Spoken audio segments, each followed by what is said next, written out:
Hey guys, this is Simon from Fateless. We've got an exciting video today. We're going to be talking all things Godforge roadmap. I'm going to be letting you know when we're next planning to get people into the game. I'm also going to be deep diving some really cool features that have gone in-game already. I'm going to be talking to you around what an MVP version of Godforge looks like and lots more, honestly. So I've got to say, really exciting day for me. Some days you open up the build, I'm in the Unity build here, and some days it's just like, looks pretty much the same. I know a lot of guys are working on stuff, but some days, like this morning, there's a whole bunch of new stuff that's been added in, which I know the team have been working on for the last couple of weeks. So really exciting day for me. We are closing in on 100,000 subscribers on this YouTube channel. If you're not yet subscribed, please hit the subscribe button. It helps us a lot. We will be dropping a juicy leak as soon as we hit 100,000 subscribers, which you will want to see. So if you're not subscribed yourself, please hit it and invite your friends to do the same. As I say, I'm going to deep dive like 3 of the features that will be part of the MVP build, which is basically the build which is going to be the next build that you guys will get to play. So let's talk about roadmap first. Let's just give you guys an idea of what we're planning. So that we had the alpha, really cool experience. It was great to have like over 35,000 players in the game, giving us feedback and letting us know things which they really loved and things which they thought we should improve. Hopefully, even in the last couple of videos, you're already seeing that some of those improvements are coming through, and we're kind of like working on visuals, we're working on UI, UX, and obviously we're adding in some of the stuff that just didn't make it into the alpha. So the next phase for us is actually something called a tech test. And what does that mean? It's basically a test where all of the features that we're going to launch the game with are in. And it's about making sure that all of the back-end technology is working. So if you get a drop, it actually hits your account and it hits it really fast. If you get a new hero, same sort of idea, you get it straight away. It's all functioning correctly. If you buy something from a store, you get the items instantly. They go into the right place. You get the right number of items. The right amount of cash has left someone's wallet, all of that type of stuff. So it's making sure really that in terms of technology, we are ready to release. Okay, and you actually do that a good couple of months before you do any sort of formal release. And the way we're going to do that is with an outside group. Literally, they come in to a region. We literally get like 5,000 or so users to come in and do that sort of testing. That will be outside of our normal community because we still have a bunch of the polish phase going on whilst that tech test is happening. And the next iteration of Godforge we want you guys to play is going to be when it feels more polished, okay? And it feels like basically way more bug-free. That's kind of like 2 of the things. And obviously a lot more features into the game, that type of stuff. So tech test will be towards the end of this year. We'll also be testing things like the ability to hack the game, server loads, and our ability to deal with that. All of that type of like technical back of house stuff. So after we do our tech test, the next phase for us is to get you guys in the mix. Will actually be called our early access build. Some people call it beta, that type of stuff.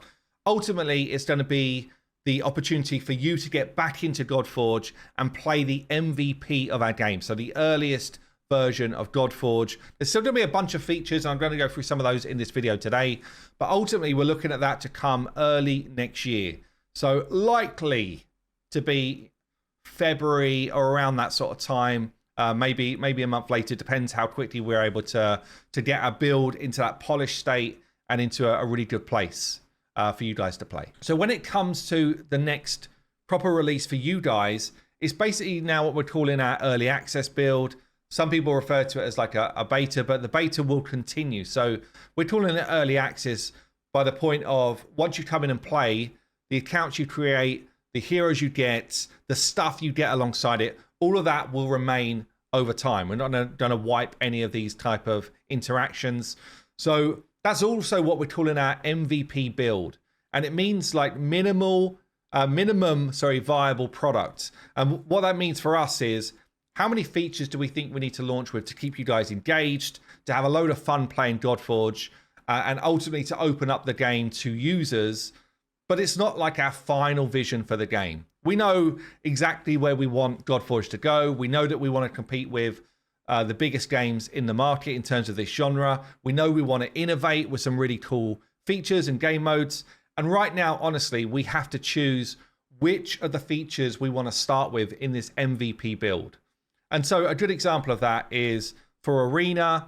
Our MVP version of Arena will be basically what's called async. So someone sets their defense, I set my defense, you battle, you work your way up and down leaderboards, working your way through different rankings, etc. It's the base form of PvP in my mind. You know, we've got way bigger PvP game modes which we're going to launch over time, like the ability to set up tournaments with your friends, with your guilds or pantheons, the ability to duel someone, the ability to share a battle, all of those type of things. But that's beyond MVP. MVP is the base form of Arena for us.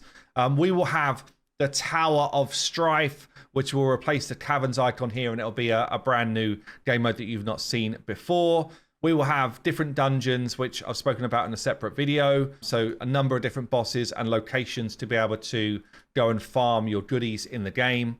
We will have our campaign with all of our sort of story and cutscenes. Some of this visual is kind of placeholder right now, but ultimately we will allow you obviously to go through the different realms and tackle different bosses and work your way through our story and lore. So a couple of things which I want to kind of deep dive on. Firstly, I want to deep dive on chat. You'd probably be like, what? Is that really the one you're going for? Yes, because I'm actually pretty excited about chat. So we have the kind of like normal in-game chats, which you would expect in a game of this type. Hellhades in the house, yes, that's me. And you can kind of like, you know, go between different channels. You can kind of like have your pantheon hang out in a particular channel, or you can find your one of choice. We've also got the Pantheon chat, which you will be able to connect to Discord and basically have this kind of like running connection to your Pantheon Discord and in-game, which means that if someone's outside of game and something cool drops, like, I don't know, a world boss drops in Godforge, then you might be able to, or you might want to ping your Pantheon in Discord and be like, guys, get in the game. We've got stuff to do. Or you might say the Wandering Merchant has just arrived and you guys should definitely get in game because you need to see what this dude has bought along for us to purchase. So they're the type of things, but connecting to Discord is going to be from or within our MVP build. You'll also be able to have a sort of friends list, and you'll be able to connect yourself to Discord and kind of like basically bring in your friends or any friends that are in Discord you'll be able to have on your friends list here as well. So again, pretty cool. You're about to do DMs and stuff in our chat system, and you can see here, you know, the various other sort of functions. So chat for us is really important. Community for us is really important. We've said that all along. We would not be here without you, and we want to double down on that within Godforge. The second system that I want to show you guys is part of our summoning system. So within Godforge, we've got our kind of like different summoning Aether Stones. There will be obviously chances to get certain types of heroes, all that type of stuff, which is normal for a hero collector or a gotcha style game. We will have other versions of this, which will come down the line. But for now, we've got these kind of like 4 types of Aether Stones. Again, MVP is this. We've got other elements which we want to bring in at a slightly later date.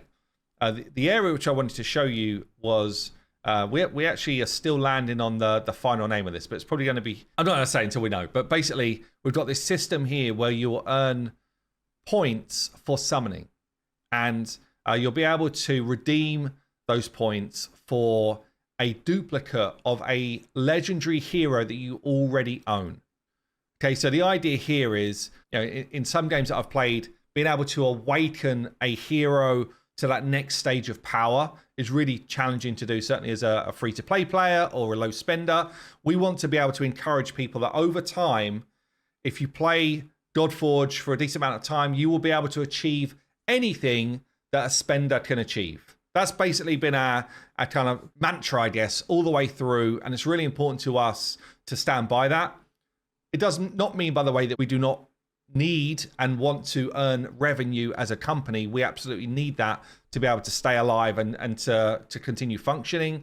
But yeah, we really feel like this will be a good system. So any legendary that you have pulled on your accounts will be available within the, currently it's called Godforging, but that's going to change, but within this system. So you know, if you really want to awaken your King Arthur to stage 3, because it gives him a really cool additional power up, you will be able to do that over time just by summoning, and you'll be earning points basically for different summon stones or Aether stones that you use. Okay, so shown you chat, I've shown you some of, or one of the cool features we're going to have in our summoning system. Honestly, there's a bunch more that I could go into, so just read it off my list here. Campaign, Tower of Strife, dungeons, PvP, pantheons and pantheon bosses, our summoning system, our chat. So the last two on my list, which I think are particularly fun, we've got rifts. I'm not going to go into detail on rifts today, but maybe from that list, which of those would you love me to do a bit of a deep dive on? But the one I am going to just kind of like walk you through a little bit is our normalized draft mode. So we're planning longer term to have normalized PvP, to have a roguelike in the game. But the initial one we wanted to run with is this normalized draft mode because I just think it's a really, really cool system. It's in the process of being built right now. And I'll sort of walk you through a kind of like mock-up of how it's going to play.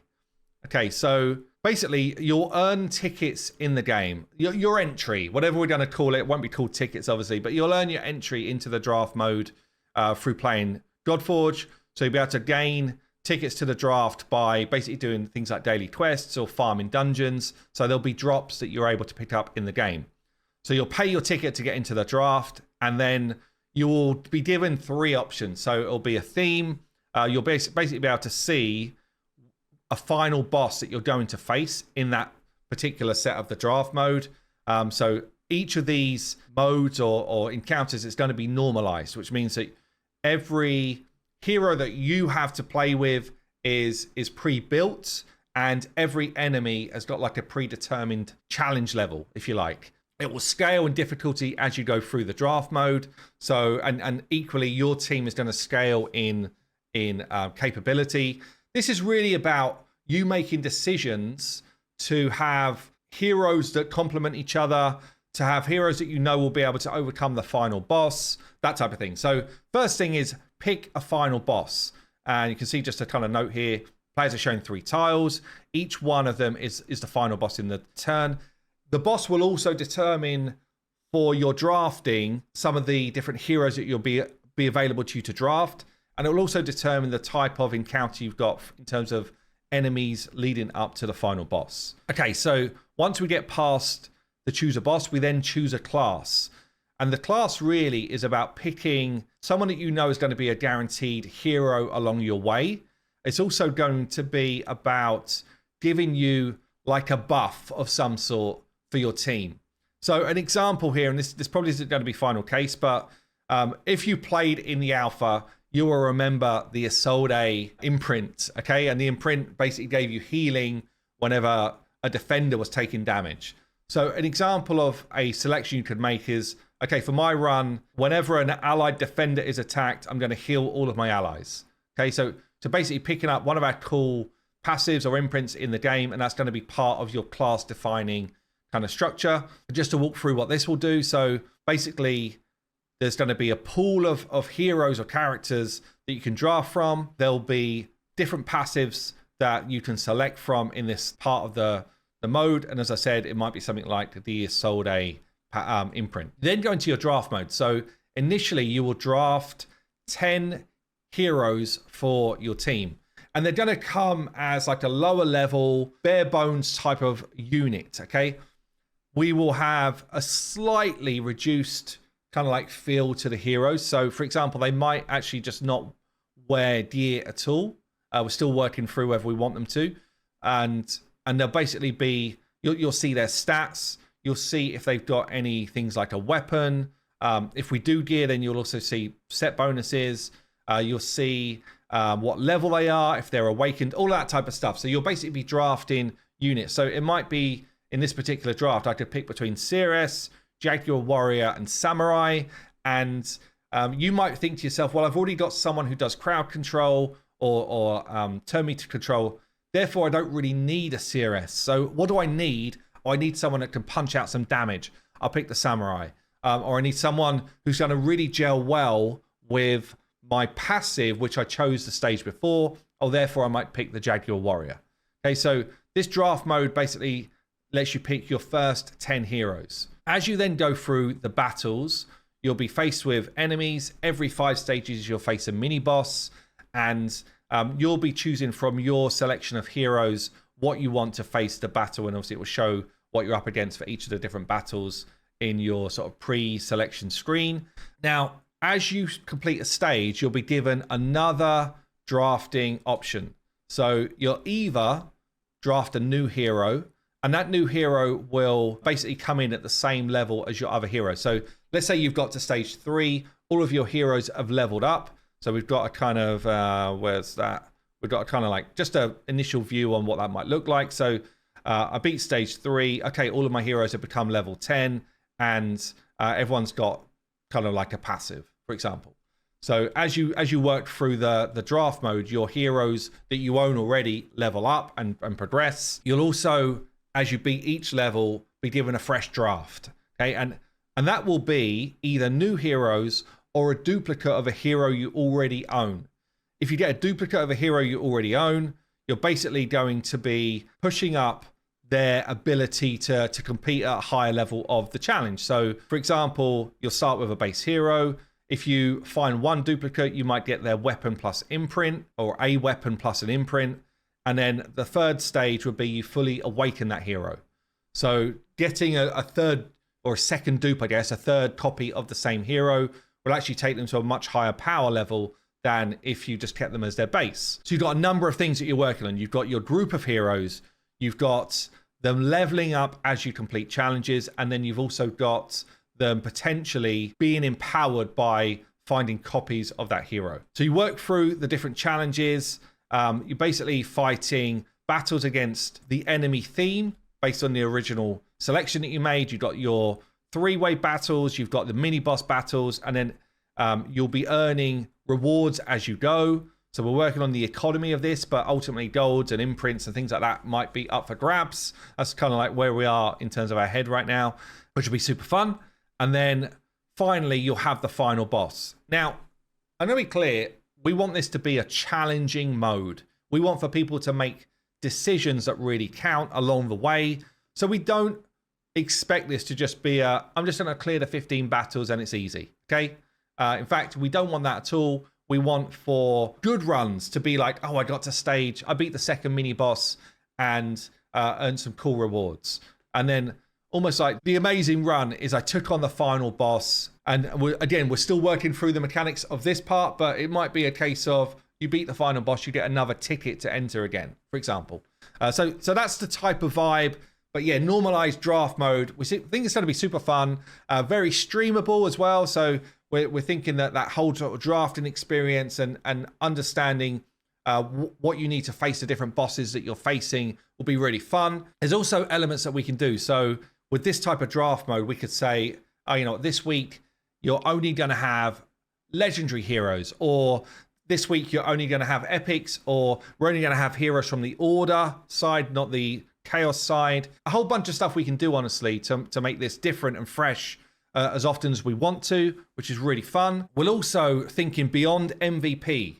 Okay, so this is the MVP version of draft mode.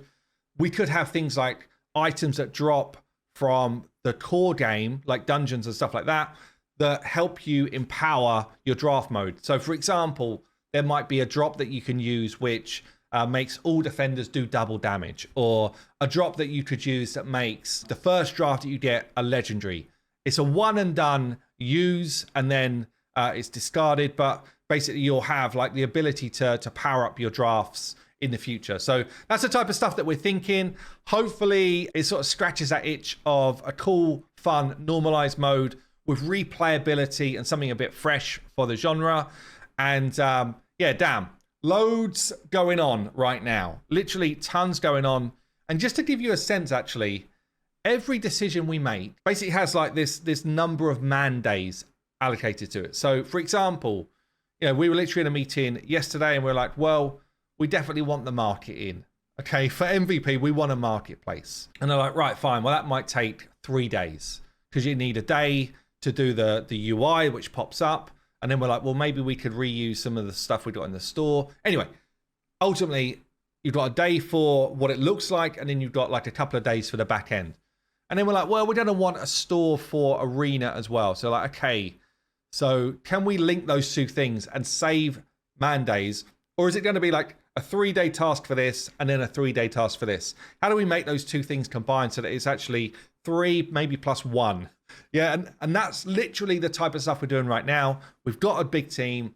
We're looking forward to getting you guys involved, but we really need to get this kind of like MVP into a state where we think we've got enough content for you. It's fun.